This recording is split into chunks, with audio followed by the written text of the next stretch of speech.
கொடுக்கப்பட்ட வாக்குறுதி எதுவுமே நிறைவேற்றல. ஆனா அனைத்து இந்திய அண்ணா திராவிட முன்னேற்ற கழக ஆட்சியில் கொண்டு வரப்பட்ட அற்புதமான திட்டத்தை எல்லாம் திராவிட முன்னேற்ற கழக ஆட்சியிலே ரத்து செய்துதான் திமுக ஆட்சியுடைய சாதனை. இன்னைக்கு நம்முடைய மாணவ செல்வங்கள் திறமையான கல்வி கிடைக்க வேண்டும், அறிவுபூர்வமான கல்வி கிடைக்க வேண்டும்.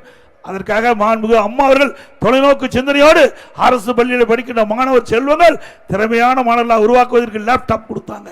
அதையும் நிறுத்திய அரசாங்கம் விடியா திமுக அரசாங்கம். இன்றைக்கு தமிழகத்தில் அரசு பள்ளியில் படிக்கின்ற மாணவ செல்வங்களுக்கு சுமார் 52,36,000 மாணவ மாணவிகளுக்கு லேப்டாப் கொடுத்தோம் அண்ணா திமுக ஆட்சியில்.